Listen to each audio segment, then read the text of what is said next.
Veterans Day. It's a day to honor and thank military personnel who've served the United States. Since 2007, CNN Heroes has honored many everyday citizens who devoted their lives to supporting the men and women of the armed forces. Among those who are giving back are some familiar faces as well. People did recognize me from Forrest Gump. Morning, sir. Celebrities who step away from the limelight to honor, support, entertain, and even humor the troops. My official name in Afghanistan was General Foxy Lady. Tonight, we take a look at some of our famous friends. Big names who are helping U.S. veterans in big ways, like Kid Rock.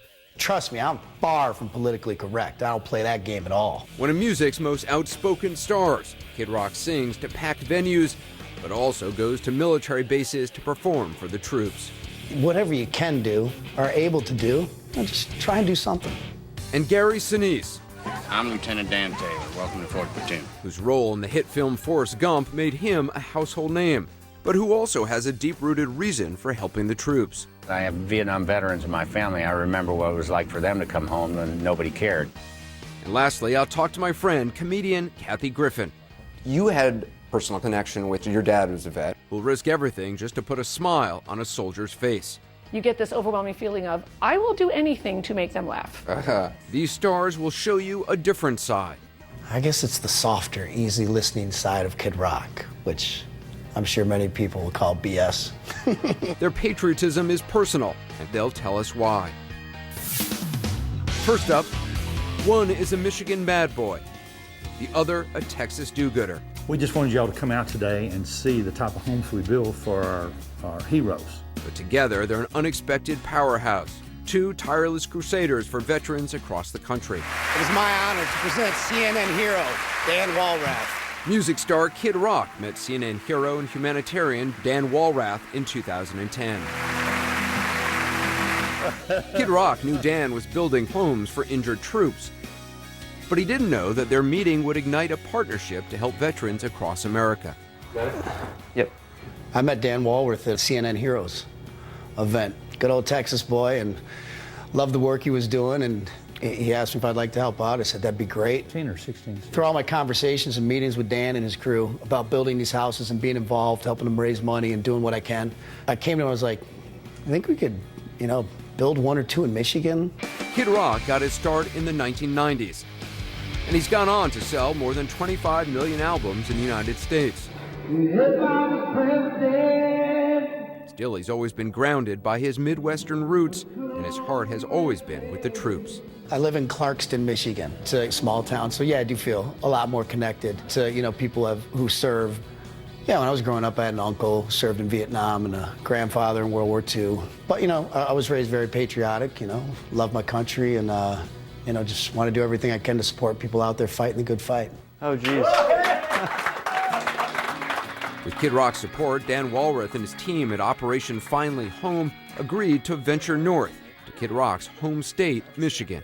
First of all, welcome home. Thank you for your Thank you. service. On behalf of Pulte Homes, which is a great Michigan-based company, these cowboys over here from Texas, Operation Finally Home, and myself, you got a brand new home coming right across the street, fully furnished, top to bottom. They found, Sergeant Dumar, and it was great, The house was incredible. The guys that pounded every nail and laid all the plumbing and electrical and the roofing, and it's just hats off to all of them. The whole experience of surprising him, it just made you feel good. I know it moved him, it moved me, and everybody that was there. Known for his ability to mobilize teams to build top-notch homes for troops, Walrath found he'd made a partner and fan in Kid Rock. They go into a community and they ask everyone in that community to help out.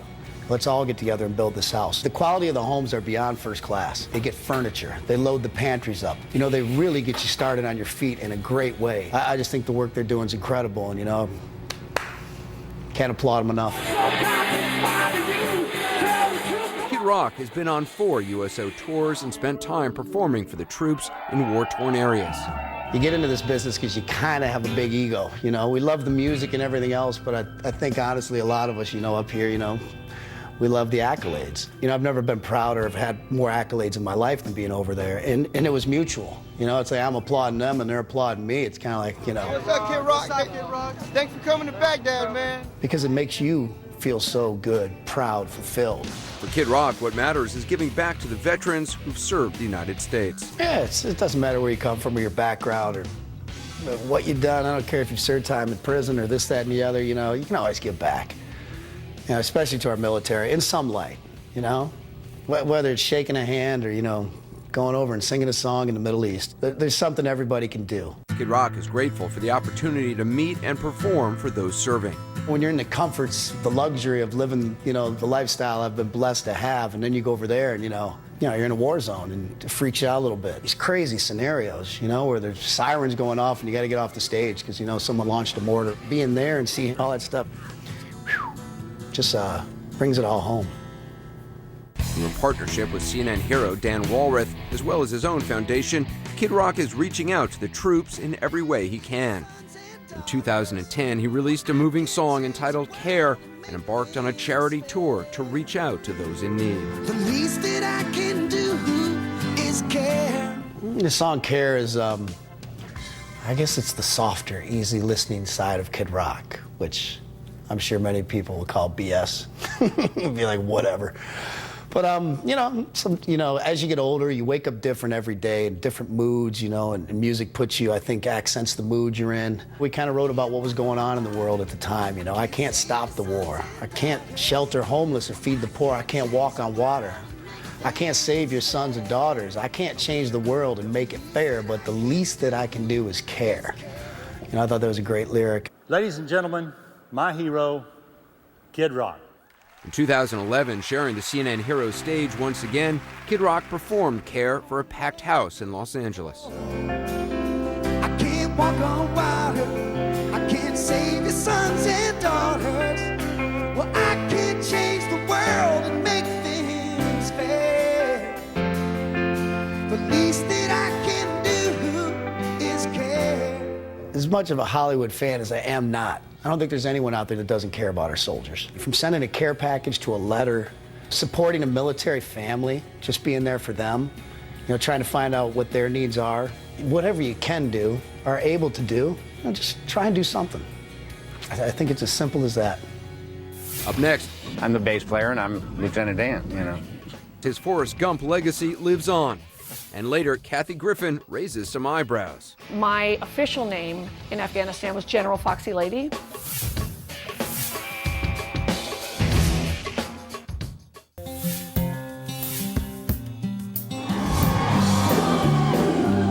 For decades, Gary Sinise has been in the spotlight as a stage performer, television actor, movie star, and musician. But far from the limelight, he's a man on a personal mission to support and strengthen America's servicemen and women and their families. Gary started a nonprofit that provides housing and support services for veterans. His band has traveled the globe to perform hundreds of free shows for the troops. For Gary, his passion and patriotism started young. I have Vietnam veterans in my family. I remember what it was like for them to come home and nobody cared. So I wanted to go out there and make sure they knew that we were not forgetting them. I have a grandfather. He served in World War I. My dad served in the Navy. My dad's two brothers were in World War II. My nephew Gavin is in the Army. He's done 2 deployments to Afghanistan. When I meet these folks, I very much see my own family members in them. Nearly 4 decades ago, Gary started volunteering with veterans groups. In the 1980s, he offered veterans food and entertainment at his Steppenwolf Theater in Chicago. I'm Lieutenant Dan Taylor. Welcome to 4th Platoon. But it was in 1994, with the release of the blockbuster film Forrest Gump, that Gary's role as a Vietnam War commander, named Lieutenant Dan Taylor, made him recognizable worldwide. Thought I'd try out my sea legs. Well, you ain't got no legs, Lieutenant Dan. Yes, I know that. And it was that role that soon connected Gary with the military community and beyond. The first military hospital that I visited was Landstuhl in Germany. And they didn't know who I was, except they knew I was from Forrest Gump. Over there! They're over there! And so they started calling me Lieutenant Dan and laughing. Then I remember the first group of injured that I met, their faces lighting up when they saw me. They're burned up and banged up, but they're attitude changed. After the attacks of September 11th, Gary says he became even more dedicated to veterans, as well as 9/11 first responders and their families. When those buildings came down and we started having several thousand deploy to Iraq and Afghanistan, and they started getting hurt, started getting killed, I just volunteered. Started going, what can an entertainer do? The first thing I did was volunteer for the USO and started going overseas to the war zones. Gary teamed up with a group of musicians who wanted to cater their shows to the men and women on the front lines.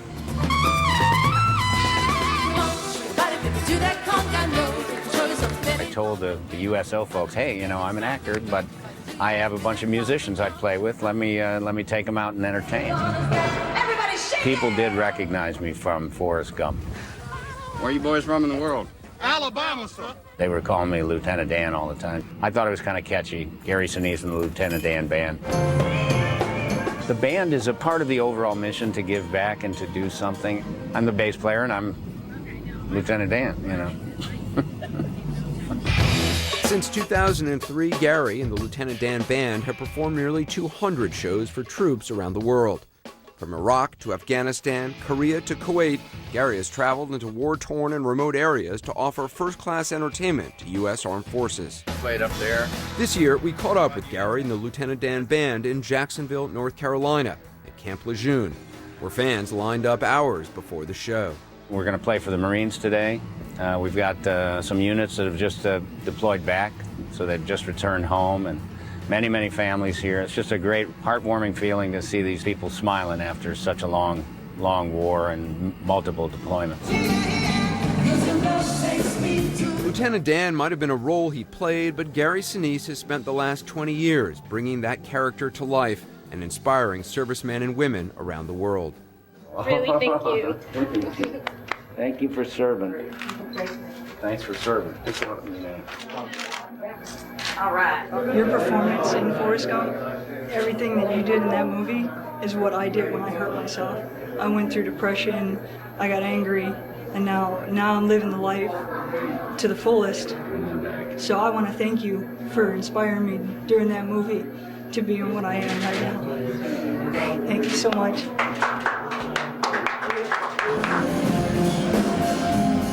Should point out, Gary makes no money performing for the troops. In fact, the concerts he puts on are just a small part of an even larger campaign to reach and support veterans. By 2015, his Gary Sinise Foundation will have 30 new homes for wounded veterans that are either completed or underway. We have thousands of wounded with special needs now, and they're going to have life challenges forever, and their families are going to have those challenges. So we're trying to build homes for those that are really in need of that kind of special housing. We're building homes for very badly injured service members. These are people that serve and protect and defend the United States of America. We all benefit from the freedom and security that they provide us. Gary says giving back has been more rewarding than any award he could ever receive. People are always asking me what's the best thing to do. I always tell them to look in their neighborhood first. Just start there. Is there a military family in your neighborhood that has somebody who's deployed? Maybe they've lost a son, a daughter, a father, a mother, a brother, a sister. Build relationships with the veterans and the military families in your own community and reach out to them. His commitment, his passion is clear to see. I've seen too much over the years in the war zones and the hospitals to stop doing it. I'm in the public eye and I can draw attention to these folks and to try to keep people aware of what's going on. There's a lot of need out there, and I'm just trying to do what I can, do my part. Coming up next, Kathy Griffin breaks the rules to get some laughs. I knew that night I had to bring a general on stage with me and demand on a microphone that he call me General Griffin.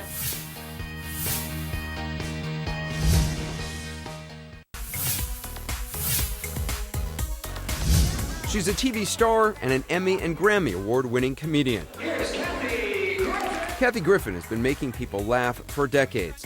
She starred in hit shows like Bravo's My Life on the D-List and has performed hundreds of times for sold-out crowds across the world. but it's giving back to those who defend the United States that gives Kathy her biggest boost. I think a lot of people don't realize how involved you are in veterans causes. Yes, and I became involved when I went to Afghanistan on a USO tour and went to Kabul and Kandahar and a FOB, forward operating base. No, which I'm familiar with what it is. Oh, have you ever done any reporting over there, or do you just pretty much model? No, I've been Okay, there. all right, I guess so. It was a great learning opportunity for me, but also someone said the first time you go overseas and do a show, you're going to kind of get hooked, and that's what happened. I had a hula bar. It is an audience like no other because you're dealing with, young men and women, and they're in a war zone, and they've seen and witnessed everything. And so as a comic, you really want to bring the heat. The military gives you a letter, tells you there's some things you shouldn't talk about. It's actually kind of scary. It's a pretty scary letter. What do they not want you to talk about? Oh, they said I couldn't make fun of people, deities, groups. I said, that's my whole act. That's all I got.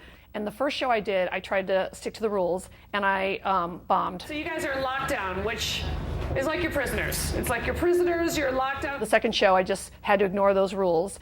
And the first time I used profanity, I got a really big laugh. It's my first day in Iraq. What a shithole. You get this overwhelming feeling of, I will do anything to make them laugh. They have been to hell and back. They are currently still dealing with this on a daily basis. I'm going to leave after 2 weeks, but they're really living it. All right, shut the up, you bitches. I'm kidding. Oh. My objective is always to make someone laugh, and that's the most important thing, because that's what I do. You have served us. Now, if I can just make you laugh, that's what I want. And from stateside events to hospital visits, it's these trips to meet the troops in person that are the most eye-opening.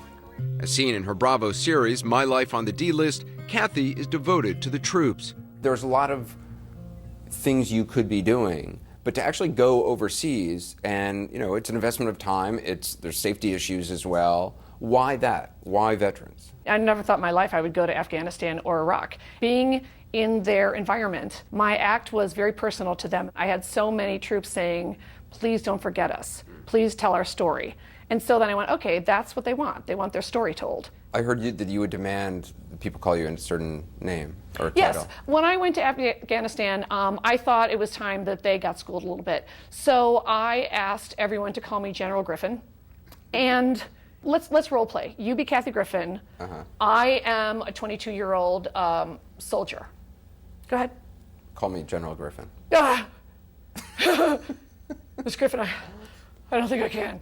And then, of course, I knew that night I had to bring a general on stage with me and demand on a microphone that he call me General Griffin, and I would not stop until he did.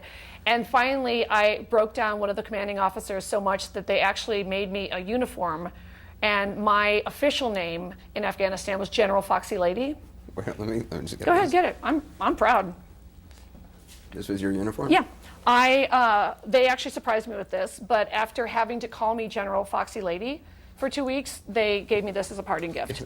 Now, look, I don't see any actual rank saying general on this, though. I'm pretty sure I'm a general. I mean, I don't have the paperwork. Look, there's something called the honor system, and I think if anyone ever told me I was General Foxy Lady, I am. Do you think, there's a lot of people who have felt disconnected from the wars in Afghanistan, from the wars in Iraq, which is why probably a lot of the soldiers you talk to say, look, don't forget about us. You had a personal connection. Your dad was a vet. My dad was in World War II, and I had many conversations with him about this before he passed away, which was, it was a different era where you didn't talk about the, emotionally, really horrible and challenging things that happened on the battlefield. My dad was actually a photographer in the Army. He would fly over enemy bases and take photos. Wow, that's interesting. It's a very interesting job. It's also really dangerous. And I would often say, tell me a WW2 story. That's what we called it in our house, WW2. And he just kind of didn't really want to talk about it. And sometimes he would, but he would usually tell me a funny story. One thing that I've really gotten a lot out of and am endlessly fascinated by is hearing each individual story. Because this is, thankfully, a generation that's much more open to talking about things. And a lot of the great work with certain veterans organizations I work with or have observed is they're very good about getting these men and women to talk about their experiences and help them in that way. You were also recognized by a veterans organization.